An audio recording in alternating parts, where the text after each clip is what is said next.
Hello, this is Matt on the Moon Lambo channel, and today I'm seeing a whole lot of talk on, especially in Twitter. I love checking Twitter for some of the latest. People are always tweeting out some good stuff. Seeing a whole lot of talk about Amazon potentially using XRP. And so I want to kind of break this down for you, what's really going on here. I'm going to share with you what I know, and I don't have all the answers, but hopefully this will add a little bit of clarity. Before we get going here, if you would please delicately tap that like button. And if you don't hate everything that's coming out of my mouth, go ahead and subscribe. That would be the prudent thing to do, would it not? Yes. So take a look at this. This is the tweet that got everybody going nuts today. This is from Wrath of Kahneman at WKAHNEMAN. And he tweeted out, Amazon, AWS, partners with R3 Corda as a hosted DLT. What's fascinating is how much their descriptions seem to emphasize the role Corda Settler would take using XRP. It even sounds like Ripple press points. All part of Katao's plan with, in case you don't know, Yoshitaka Katao, he is the CEO of SBI Group over in Japan. A major Ripple partner, of course, and they're going to be launching SBI virtual currencies, which has been delayed a number of times. I think it's, well, maybe it technically went up, but I think it's not, I think I heard the other day that it's not going to be widely launched until summer of this year. I think that's right. If I'm not, please just put a comment below and correct me, because I'm trying to pull from memory, as I frequently do, and if I'm wrong, just let me know and I'll correct it in a future video, but I think that's what's going on.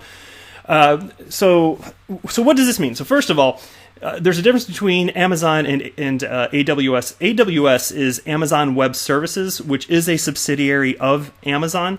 That's the portion of the company that does the cloud computing, cloud storage, all that fun stuff. And it's actually the largest profit center for Amazon, fun enough. Historically, Amazon hasn't really made a whole lot of money, but they're able to sell many products at a loss thanks to the fact that Amazon Web Services actually is profitable. And so that's what they're doing, right or wrong. That's what they're doing, all right. And so let me read this slide here that Wrath of Kahneman put up, and then we'll kind of delve into it from there.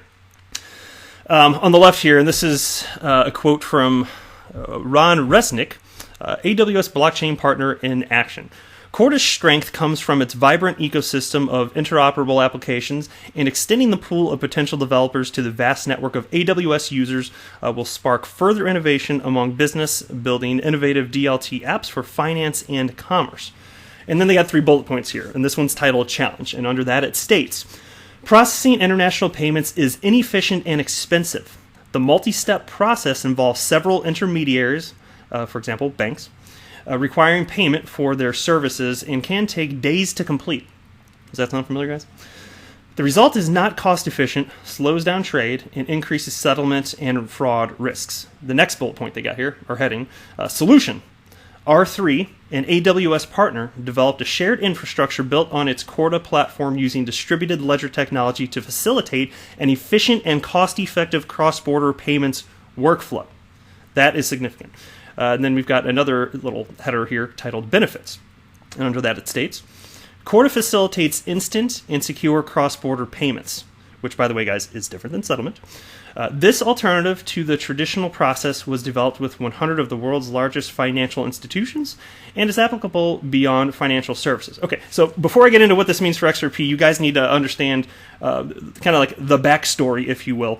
You absolutely have to understand this if you're going to understand any potential for XRP usage with Amazon Web Services in conjunction with Corda. So, in a nutshell, without getting into too much detail here, R3 has developed the Corda network, which is essentially a blockchain which facilitates the execution of smart contracts. Now, the Corda network itself, although a blockchain, does not have a native digital asset. It is not a cryptocurrency, right? It's just blockchain, and all sorts of contracts can be, again, facilitated on, right? And then separate from that, this is separate technology, is the Corda Settler. The Corda Settler can settle all sorts of transactions because, as you can imagine, there may be any number of smart contracts that are executed, and then the result of such a smart contract can result in a need for monetary settlement. And again, that's where the Corda Settler comes in. Corda Settler, there are a couple different ways that you can settle currently. Now, in terms of traditional finance, you can settle using fiat currency. It absolutely allows for that. The Corda Settler does allow for settling using traditional means And of course, presumably that, of course, would entail no-stro accounts, and we've talked about that before. We all know what that is, right? And on the flip side, the more modern approach, if you want to settle, is there is an option to settle using XRP.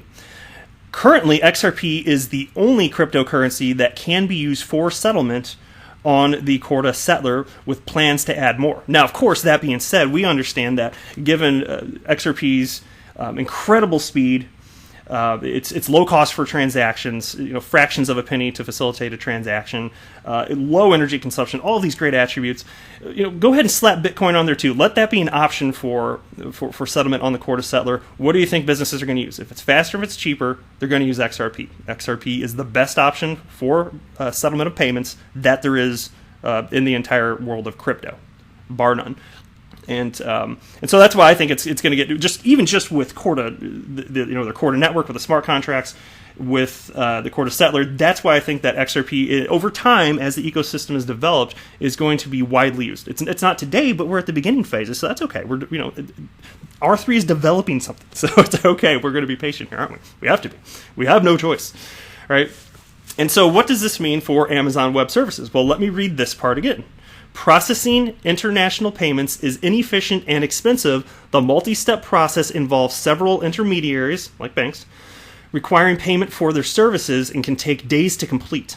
The result is not cost efficient, slows down trade, and increases settlement and fraud risks. And then down here again, they're talking about, there's a need for efficient and cost-effective cross-border payments flows.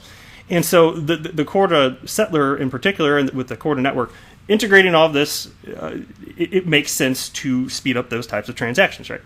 Now, they are talking about payments mostly in here. They use the word settlement at the top in that first little, under the challenge, the first little heading that they have here.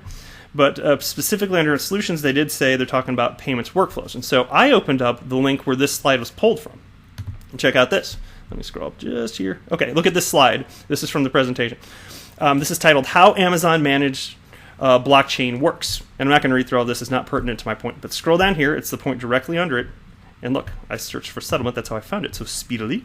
Customer use cases, peer-to-peer asset transfers, cross-border payments, clearing and settlement process, and for supply chain, track ownership and provenance of physical and digital assets from manufacturer/creator to the consumer, maintain data efficiency and integrity without needing a third-party intermediary. So those are the customer use cases, but again, the one that I want to point out because it's what pertains to XRP potentially, clearing and settlement process, and for supply chain. And so this again, and I want to be clear on this because I'm not a hype guy and I just want to lay things out for you how that is. This is technically speculation, so if somebody's coming flat out and saying Amazon's going to use XRP, and in this case, to be clear, it's not Amazon.com as you know it, it's a subsidiary and Amazon Web Services.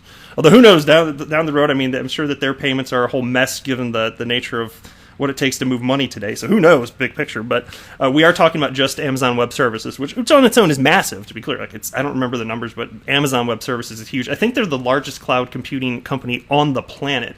I mean, large companies major companies may have heard of office supply company Staples. They outsource their cloud backup through Amazon Web Services. So it's absolutely massive, right?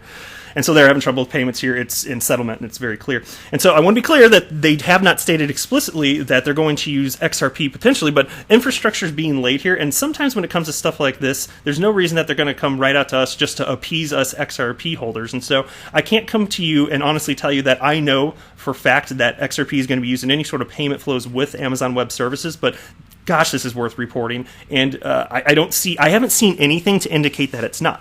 Now, given that I'm not a hype guy, if something does come to pass where I learn that this is not the intent and they will not be using XRP if they publicly state that, I'm going to share that with you too because you deserve to know the facts. And I'm just laying out again what I know, and that's what I'm always going to do. That's my promise to you as a YouTube content creator who also happens to be an XRP bull and a quite an enthusiast within the XRP community. So, but yeah, absolutely, it could potentially be used, and what might that look like? And you can kind of imagine. Let's start thinking. Okay, hypothetically, what's that going to look like if XRP is going to be used? How do they tap into the liquidity? So you can imagine a scenario where maybe they have to go through exchanges, because those are the largest pools of liquidity realistically, where it's easy to buy and sell, obviously, right? You can imagine that there's an opportunity maybe where businesses, you could have business plans where, just like with the utilization of XRapid as a means of settlement, and using XRP as a bridge currency, just like you need market makers in that instance to hold XRP, to buy, then sell, and then buy again. The more corridors that you open up for that, the more XRP needs to be held. And if people can make money via the buying and selling of XRP, thanks to the fees associated with that, because they tack on their own fees, if they can do that, well, then you're taking more XRP and having it being held by more. And you know what that does to supply and demand, right? I don't have to teach you guys that. You guys are smart out there. You're real smart. You're listening to the Moon Lambo channel. You're the very smartest crowd out there, right? I'd like to think so. I can tell you guys are sharp. I read what you guys write in the comment section. So look, that what's the ecosystem going to look like? Potentially like that. Potentially, there's going to be more XRP held by people that see business opportunities thanks to this. So, because right now, understand there are business opportunities right now through that Amazon has to settle right now through traditional means. The intermediaries like banks, as cited in that slide above that I showed you. We'll go back to it. The banks are the ones making the fees, and it's very inefficient, and there are layers of human management that don't need to exist thanks to distributed ledger technology and thanks to what XRP has to offer. So why can't we just, instead of using that as an intermediary, have other institutions, business entities that are holding XRP that can facilitate quicker payment flows, including settlement? Why can't we do that? I don't see a reason not to. And so that's why, again, although I'm not explicitly stating, yes, Amazon Web Services is using XRP, maybe they will. And so, again, let's just see how this unfolds. But it's exciting nonetheless to see this type of thing develop. And so I had to share this with you. I think it's just a really cool development here. There are a couple other quick tweets I wanted to share with you from Ripple CTO David Schwartz. Here we go. And here's what he wrote here. This one's a two-parter. He wrote, I think it's universally agreed that CoinMarketCap is reporting incorrect data. For example, the highest reported volume for any XRP trading pair, 200 million a day, is ZBG's XRP/USDT pair. CoinMarketCap doesn't account for any of that volume.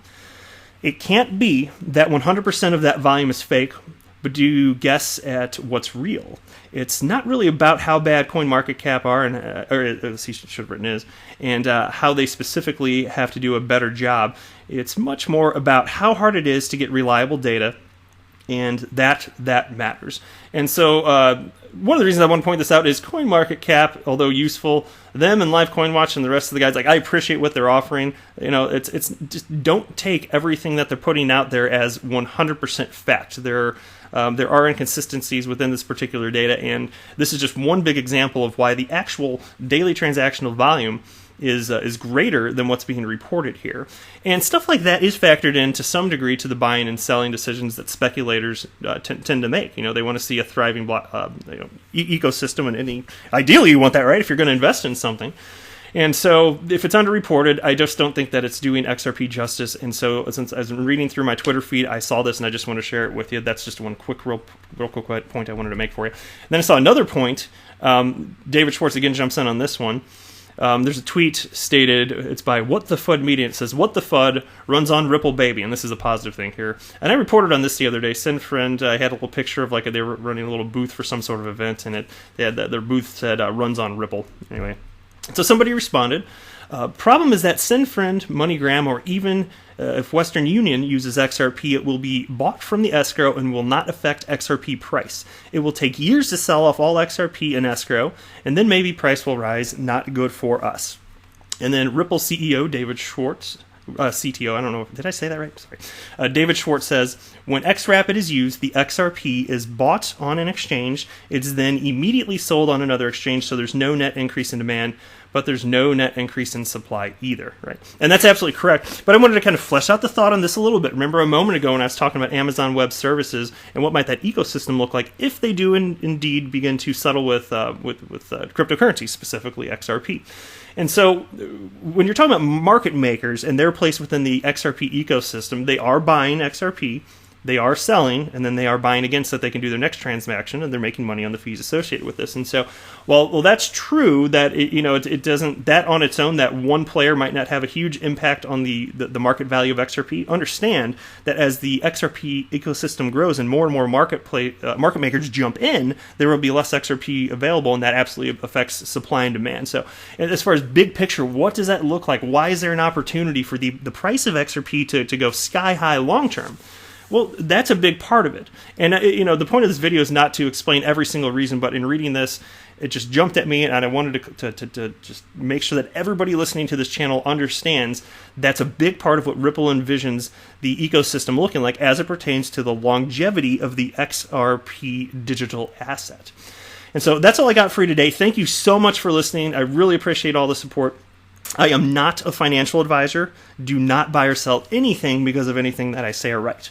That would be a very, very, very bad idea.